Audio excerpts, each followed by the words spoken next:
O autodiagnóstico é o ato de desenvolver sem ajuda especializada seu próprio diagnóstico, e ele pode ser perigoso.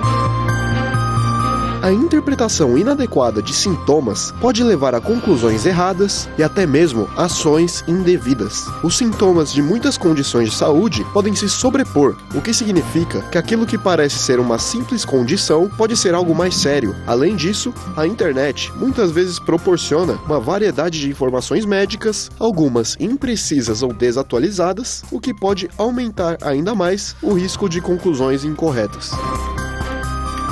A importância de se buscar um diagnóstico profissional é inegável. O médico tem a experiência e o conhecimento para avaliar sintomas com precisão, considerando fatores médicos, histórico pessoal e exames, se necessário.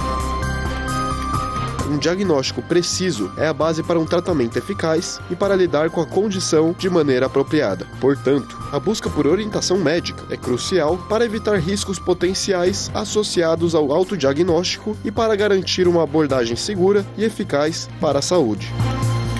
Para mais informações, fique no Bendita Hora.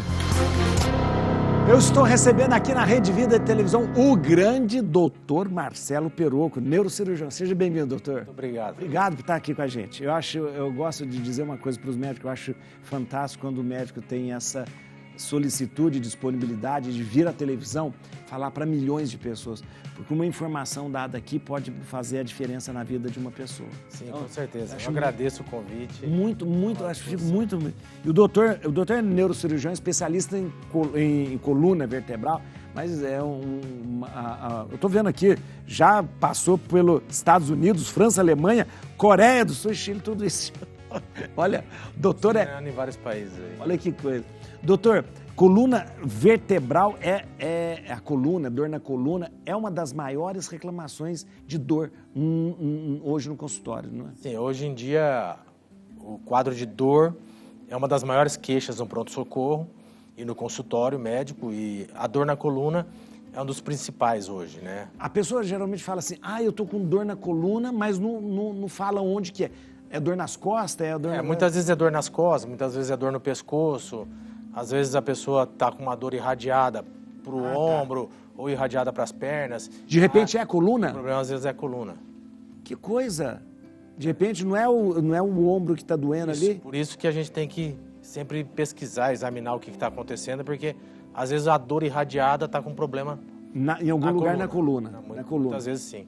A coluna, na verdade, quando a gente fala de coluna, ela tem porque o pessoal fala cervical, aquela Isso. coisa. A coluna tem cervical, torácica, lombar e sacral. Isso aqui, várias ao longo da coluna. Isso, começa no pescoço e vai até na região glútea. Isso, aqui é a cervical, aí a torácica, a lombar e a sacral.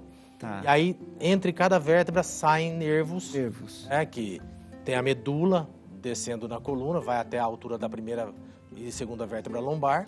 E depois, em cada nível, tem uma raiz nervosa saindo para ir para os braços, para movimentar os dedos. Isso que às vezes dá essas dores. E às vezes algum pinçamento nessa região pode dar uma dor irradiada para os braços ou para as pernas. Doutor, sua atenção, né? Deve ser um trabalho muito difícil para o médico medir a dor, porque na verdade tem que tratar, tem que ver sempre a partir daquilo que o paciente fala. Mas para você, alguns pacientes têm uma exacerbação da dor maior ou menor. Então, assim, tem questões culturais, raciais. Cada pessoa sente a dor de um jeito. A dor de um jeito, né? Por exemplo, assim, o asiático sente menos dor do que, por exemplo, o europeu. Sei. Então, assim, tem esses fatores e tem também a questão, assim, a mulher resiste mais à dor do que o homem. Por exemplo, a dor na mulher é muito mais suportável do que a dor no homem. Então, assim, você tem uma escala de dor que é muito subjetiva. Às vezes você tem uma dor que eu pergunto pra você, de 0 a 10, quanto que é? Você vai falar que é 10. Porque pra ele tá sentindo. Pra você é muito intensa aquela dor.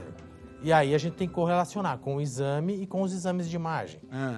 E às vezes uma pessoa tem um grande problema, às vezes tem uma compressão muito grande na coluna e fala que está com uma dor 5, 6, mas tem uma gravidade muito maior. Às vezes está perdendo a força do membro. Então, assim, às vezes a percepção de dor para cada paciente muda. Então, você tem que sempre estar analisando isso daí. Doutor, a questão dessa coisa das pessoas sentir dor e buscar um diagnóstico próprio, porque sempre tem alguém que indica, né?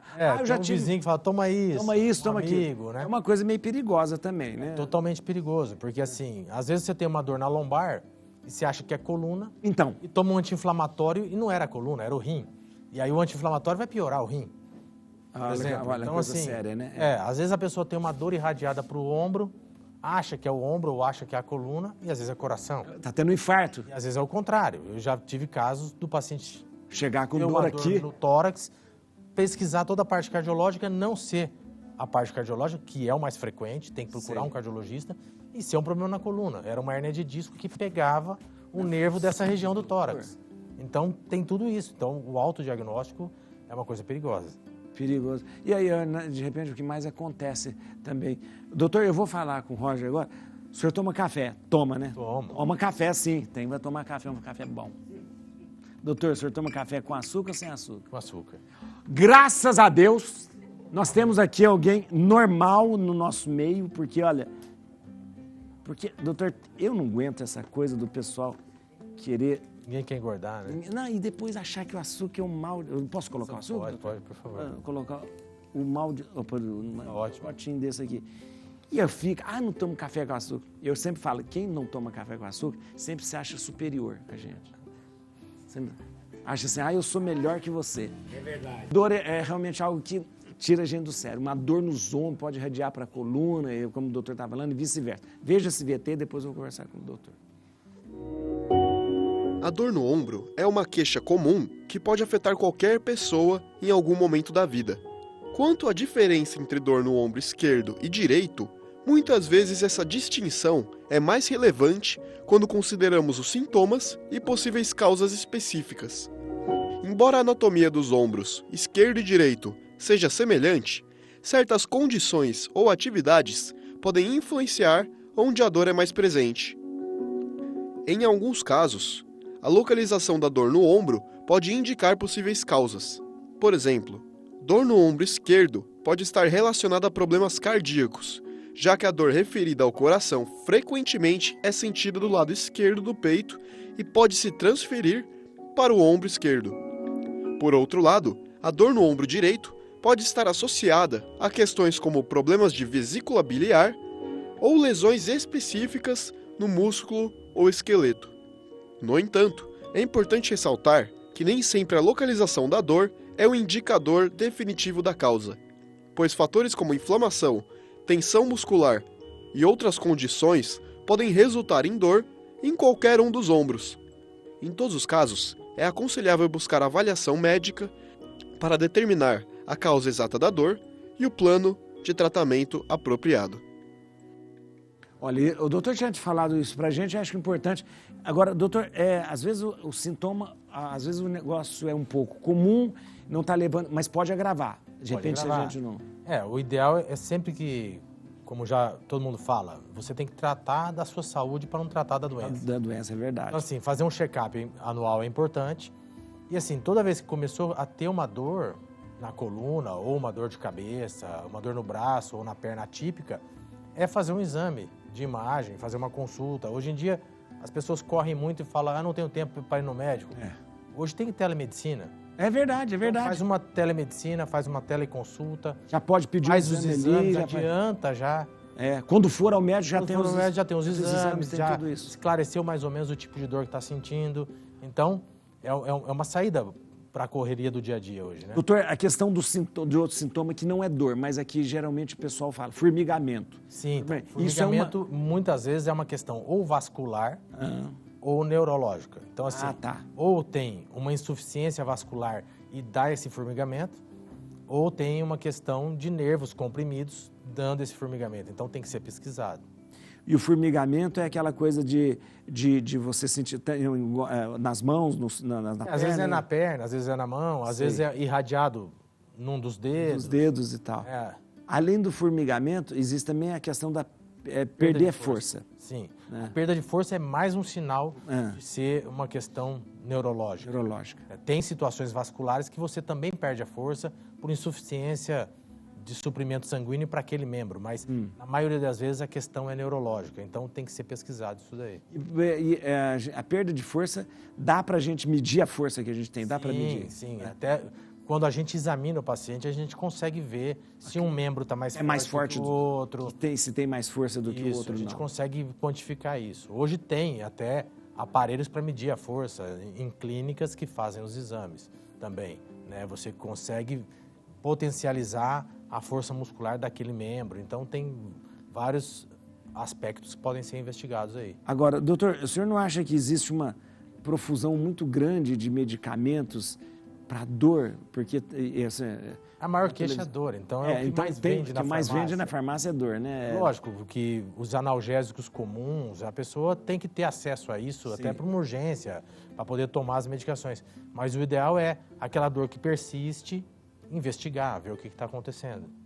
Porque, na verdade, geralmente esses medicamentos para coluna, para alguma coisa, ou para dor muscular, geralmente vem acompanhados de anti-inflamatórios. Às vezes são anti-inflamatórios, às vezes são relaxantes musculares. Então, assim, o relaxante muscular, por exemplo, a pessoa pode tomar, mas se toma por muitos meses, por muitos anos, pode dar problema, porque ele bloqueia os receptores daquela contração muscular. Ah, entendi. Então, você não pode ficar tomando muito tempo. Então, toda medicação é para tomar alguns dias e parar.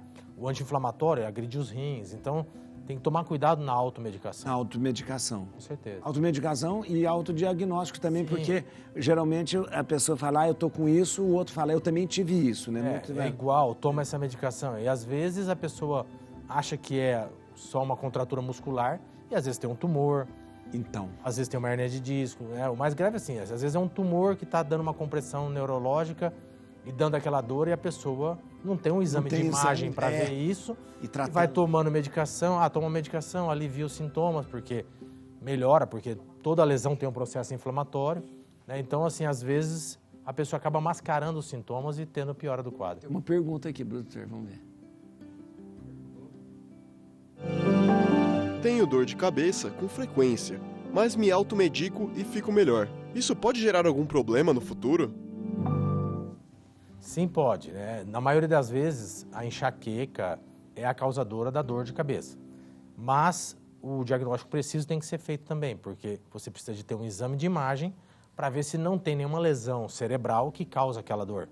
Então, assim, às vezes a pessoa tem um aneurisma, que pode romper, às vezes a pessoa tem um tumorzinho, que às vezes é benigno, mas está dando essa dor de cabeça. Às vezes tem uma lesão que tem um potencial de malignidade. Então, assim, tem uma dor de cabeça que não é esporádica, não é de vez em quando. Então, eu acho que a pessoa tem que fazer uma pesquisa, passar com o neurologista, passar com o neurocirurgião. Se não tiver acesso naquele momento a um neurologista ou um neurocirurgião, passar com um clínico, explicar que está tendo uma dor atípica, fazer uma tomografia de crânio ou fazer uma ressonância, para poder pesquisar, ver se não tem nenhuma lesão que possa estar causando aquela dor. Porque uma dor persistente não é comum. Não, então, isso que eu estou dizendo. A pessoa tem de vez em quando uma dorzinha de cabeça, é uma coisa normal. Não se alimentou direito, não dormiu direito. Agora, se a pessoa tem uma dor que é frequente, aí o ideal é ela pesquisar. Passar com um neurologista, passar com um neurocirurgião. Se não tiver acesso ao neurologista nem ao neurocirurgião, passar com um clínico e fazer os exames para ver. Tem que ser feito. Doutor. O doutor não, o Rodolfo, doutor. Boa tarde. Também tem chegado algumas dúvidas aí nas redes pra gente. Por exemplo, isso tudo que o senhor tem falado vale também para as chamadas reações de ansiedade? Porque às vezes a pessoa tem alguma dor física pelo excesso de ansiedade, acaba se automedicando com alguns remédios neurológicos ou calmantes, né, e tudo mais, e também às vezes acaba mascarando. Então, isso também vale para esse tipo de como ansiedade? A ansiedade, o nervosismo, o estresse do dia a dia, às vezes dá contraturas musculares e a pessoa tem dores na coluna, dores de cabeça por conta dessa ansiedade, por conta dessa questão assim emocional, digamos. Sim. Mas o ideal é tratar, né, passar com um psicólogo, passar com um psiquiatra, para ver se não tem uma causa orgânica para aquela dor.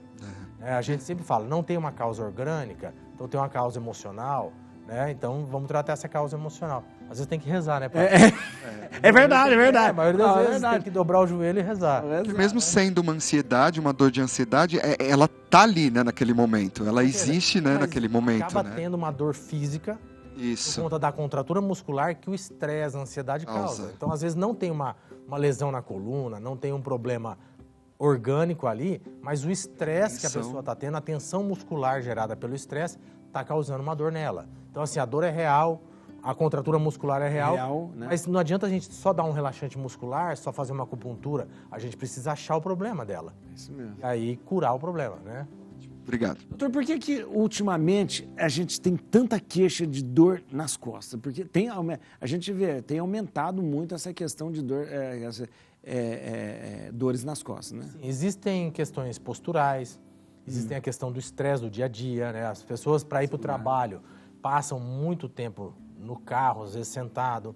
Às vezes o celular é um dos maiores inimigos da coluna. Porque você fica curvado e aumenta o peso da cabeça na coluna. Então, antigamente o pessoal falava, não é bom ler livro na cama. Ah, entendi. Por causa da postura. Cada postura. Hoje em dia o pessoal não lê o livro, o pessoal fica com o tablet, eu não leio o livro, celular. E essa postura de ficar assim aumenta o peso da cabeça sobre a coluna e acaba acelerando essa degeneração vertebral. Então, assim, o celular... Então, todas essas questões do dia a dia vêm causando essas dores, entendeu? Dor orgânica? Muito bem. E a dor orgânica, doutor? Então, a dor orgânica é quando a gente tem alguma questão física causando essa dor, realmente. E aí precisa ser pesquisado, precisa ser tratado. Às vezes tem uma hernia de disco, às vezes tem uma contratura muscular por uma causa mecânica. Às vezes, por exemplo, aquela questão, por exemplo, síndrome do piriforme. O que é isso? É uma síndrome que a pessoa tem dor na região do glúteo irradiada para a perna. E essa dor, por exemplo, tem muito em homens, porque eles deixam a carteira no bolso. Ah, entendi. Aí comprime o nervo ciático e aí dá essa dor. Mas, por exemplo, ela chama síndrome do piriforme porque o músculo piriforme, ali na região glútea, o nervo ciático passa no meio dele. Ah, então... Aí, às vezes, a hipertrofia desse músculo acaba comprimindo o nervo. Ciático. Às vezes por questões posturais, às vezes por excesso de exercício, entendeu? Então, assim, tem várias causas. Interessante. Né? Depois eu vou falar perguntar do nervo ciático, porque esse nervo ciático é uma o nervo praga. Ciático é... Uma praga. Atividades físicas sem orientação pode ser mais prejudiciais do que benéficas. Veja esse VT, depois eu vou perguntar para o doutor. Praticar atividade física regularmente é fundamental para manter uma vida saudável e equilibrada. Pode parecer uma prática simples, mas, no entanto, quando realizada sem a devida orientação, pode acarretar diversos riscos à saúde. A falta de conhecimento técnico e supervisão profissional pode levar a lesões musculares e articulares, levando a dores intensas, limitações de movimento e, em casos graves, a necessidade de intervenções cirúrgicas. Além disso, pode causar uma sobrecarga cardiovascular, levando a aumentos perigosos na frequência cardíaca e na pressão arterial. Para evitar esses riscos, é crucial buscar a orientação médica, acompanhado de um nutricionista e um personal trainer. Eles podem avaliar sua condição física, histórico médico e objetivos, criando um plano de exercícios adequado e seguro. Quer saber mais sobre os danos que a prática de atividade física desorientada pode causar? Então, continue com a gente. É real, doutor, essa prática de repente o pessoal vai para academia feito louco, quer pegar peso. De qualquer jeito. De qualquer jeito. Acaba se lesionando, né? E aí chega no médico todo estrupiado, né? Falando... muitas vezes o excesso de peso para aquela pessoa não faz bem, né? Então, o ideal é ter, como falou no VT, um personal, uma orientação nutricional, porque às vezes a pessoa não se alimenta direito, vai treinar, passa mal. Isso. O personal vai verificar as necessidades de cada atleta, no caso nosso, de cada paciente. O personal vai determinar os exercícios melhores para aquela situação, para buscar o resultado que ele quer, né? Às vezes emagrecer, às vezes ganhar um pouco de massa muscular. Então, assim, a orientação física é fundamental. A gente muitas vezes pega atletas que acham que estão treinando direito e acaba tendo uma lesão, né? uma lesão cervical, uma lesão lombar, às vezes tem um trauma na academia porque não treinou adequadamente. Esse dia morreu na academia porque deixou cair não foi um equipamento, né? Acho que foi em Juazeiro. Ah, não morreu não. Ele ficou... Uma lesão grave da coluna. Paraplégico, ele ficou paraplégico. Então, e assim, às vezes se tivesse uma supervisão maior, não estou julgando o caso, mas sim, mas se tivesse uma supervisão maior, talvez não tivesse dado defeito no aparelho. Na academia é um lugar assim, a pessoa quer aparecer. Então, o outro, aí você quer mostrar que não pega peso, o outro tem um fortão do seu lado. Aí você bota mais peso. Aí você pensa assim, eu vou botar mais peso só pra você, eu sou pro fortão mesmo. O Wilson faz muito isso. Doutor, mais uma perguntinha que está chegando bastante aqui pra gente. Geralmente as pessoas mais velhas, os mais idosos, reclamam mais de dor. É comum os mais velhos terem mais dores ou é uma coisa, às vezes, que não foi bem tratada quando a pessoa era mais nova? Então, tem essa relação. Às vezes, a pessoa mais idosa, ela teve poucas orientações durante a vida e vai lesando mais a coluna. E aí, quando ela é mais velha, aparecem mais os sintomas. E também tem a questão que, assim, tem algumas patologias, algumas doenças da coluna, por exemplo, uma estenose de canal, que é uma coisa que acomete muito as pessoas de mais idade. O que é estenose de canal? A estenose de canal é assim, você tem a coluna vertebral, e aí tem os ligamentos e a parte óssea da coluna. Os nervos estão passando dentro. Dentro ali. E aí esses ligamentos começam a aumentar de tamanho, começam a se hipertrofiar com o avançar da idade, vai tendo artrose na coluna, as articulações vão se aumentando, se hipertrofiando, e aí vai comprimindo esses nervos. Ah, entendi. Então, a pessoa de mais idade, você começa a ver que ela começa a andar curvada. Esse mais curvado é uma própria reação do organismo tentando se curvar, porque quando você se curva, você acaba aumentando a área do canal. Ah, tá. E aí você alivia os sintomas, porque quando você fica mais ereto, esse canal fecha mais e ele tem mais dor. Então ele acaba ficando mais curvadinho para frente, a pessoa de mais idade, porque muitas vezes tem uma estenose de canal. E às vezes nem sabe. Só vai saber quando dá um sintoma mais grave, né? Às vezes começa a ter dificuldade para urinar, às vezes começa a perder a urina, às vezes começa a ter dificuldade para caminhar. Aquela vovozinha que às vezes vai para o mercado, anda 10, 20 metros, começa a ter dor na perna, ela tem que sentar, aí alivia a dor, aí ela continua andando. Essa senhorinha provavelmente tem uma estenose de canal. E aí o ideal é fazer um exame de ressonância ou uma tomografia para ver como que está esse estojo ósseo por onde passam os nervos e diagnosticar, às vezes, esse estreitamento. E hoje em dia, os tratamentos para isso evoluíram muito. Você não precisa mais fazer aquelas cirurgias grandes. Você vai com endoscópio e tira só aquela hipertrofia que tem, só tira aquele aumento de ligamento, tira um pouquinho do osso e o paciente no dia seguinte já está sem dor nenhuma. Interessante. Doutor, essas cirurgias hoje que vocês fazem, elas não são mais aquelas cirurgias grandemente invasivas mais, né? Não. Hoje em dia você tem muita tecnologia, por exemplo, as cirurgias endoscópicas, para você poder tirar esses excessos que tem comprimindo os nervos por vídeo. Então, uma cirurgia que antes você tinha um corte de... fazer um cortão atrás, assim? 10 centímetros, hoje você faz uma incisãozinha de 7, 8 milímetros. E aí você vê tudo pelo vídeo e consegue estar descomprimindo o nervo, tirando aquela compressão que o paciente tem. Olha. Porque eu lembro, eu já vi cirurgia de coluna que a pessoa tinha um rasgo de cima e embaixo. Antes tinha que fazer grandes cortes. Hoje está ficando incisões pequenas, menores. Interessante. Você sabe o que é artroplastia cervical? Veja o VT, depois vou perguntar ao doutor. Artroplastia cervical é uma técnica cirúrgica avançada projetada para tratar problemas na coluna cervical. Essa abordagem é especialmente útil para pacientes que sofrem de dor crônica no pescoço, comprometimento da função das vértebras cervicais e outras condições que afetam a mobilidade e a qualidade de vida.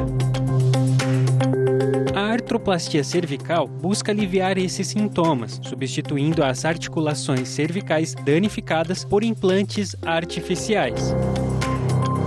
A técnica permite que os pacientes mantenham uma maior movimentação do pescoço em comparação com outras abordagens cirúrgicas. No entanto, assim como em qualquer procedimento cirúrgico, existem riscos associados à artroplastia cervical. Por isso, uma decisão informada e cuidadosamente avaliada em conjunto com profissionais médicos é crucial antes de optar por este procedimento.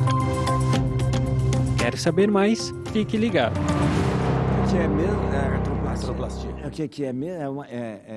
A artroplastia é assim, a artroplastia é você tratar uma articulação. Então, assim, no caso da cervical, da coluna, cada segmento que você tem entre uma vértebra e a outra, você tem o disco intervertebral. Um disquinho ali, né? Esse disco intervertebral é como se fosse um amortecedor entre uma vértebra e a outra.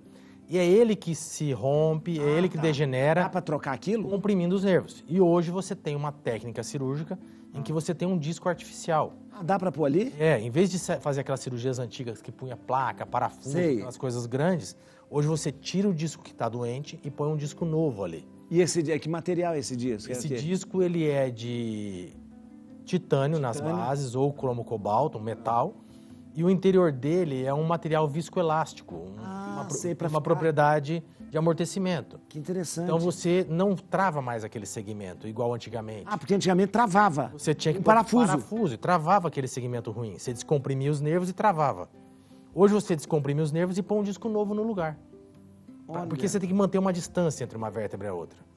Antigamente, você não tinha os discos, você tirava todo o disco e travava ele. Colocava um espaçador ali e travava. Aí ele parafuso. Aquele segmento você perdia a mobilidade. Hoje você tem uma técnica que chama artroplastia, que é a plástica dessa articulação, que você tira o disco... Perdia a mobilidade, você não me fazia mais... Dependendo do nível, você perdia a mobilidade. Eu já vi gente que não tem... Eu conheço uma pessoa que não mexe o pescoço. Então, às vezes tem uma artrose avançada que não consegue mexer. Não mexe. Essa cirurgia, você tira o disco e põe um disco artificial no lugar. Isso é bom, porque mantém a mobilidade e os outros níveis que estão normais não degeneram. Mas na cervical, só na cervical? Nos outros pode fazer isso também? Já tem na lombar também. Já tem na lombar também. No Brasil, nós temos tanto da cervical quanto da lombar. A lombar já está mais difundida, porque começou já há um tempo maior. Mas a lombar também é feita fazer isso, doutor, bastante... É uma cirurgia também um pouco mais é muito de risco, não, né? Não, assim, toda cirurgia tem seu risco. Toda cirurgia, é verdade. Mas assim, eu digo que a cirurgia tem que ser igual voar de avião. Tem que estar tudo organizadinho, tudo em ordem, tudo certinho. Então, assim, hoje em dia, a gente usa, por exemplo, na cirurgia, uma pequena incisãozinha e aí usa microscópio. Então, o corte é pequenininho, então sangra pouco. O tempo cirúrgico diminui. Menos, a infecção também então, menos risco de infecção, diminui tudo isso. E também temos a monitorização neurofisiológica. O que é isso? A gente, durante a cirurgia, você consegue, com um médico neurofisiologista na sala, ele consegue mostrar pra gente como estão todos os nervos e a medula do paciente. Então o paciente está dormindo, anestesiado, mas eu sei como que está todos os nervos, dos braços, das pernas, tudo. Tem um neurofisiologista que acompanha a nossa cirurgia. Se tiver algum vai dar ali... Isso, ele monitora. Então quando a gente está tirando o disco, ele fala, você está perto desse nervo. Olha que demais. Quando você está mexendo nesse nervo, porque às vezes você tem que mexer para soltar ele e tal, o neurofisiologista fala, olha...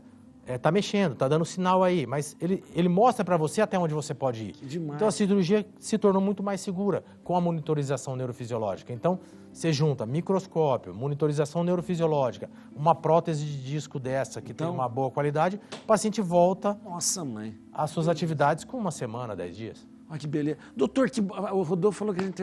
Eu acho que eu tenho uma teoria. Essas dores de coluna, eu acho que o ser humano não foi feito para ser bípede. Eu acho que o problema é esse. Se a gente continuasse andando assim, a gente não teria muito problema de... Acaba desgastando a coluna, né? Então... Desgasta, porque a gente ficar nessa posição aqui, ó... O tempo todo, né? O tempo todo, é muito... Nossa, mãe, então a gente foi feito para dormir o tempo.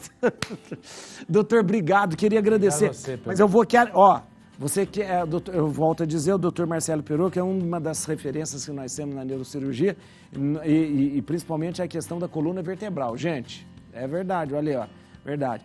Você vai acessar o site do doutor, atenção, Marcelo Perocco, com 2 Cs, marceloperocco.com.br, marceloperocco.com.br.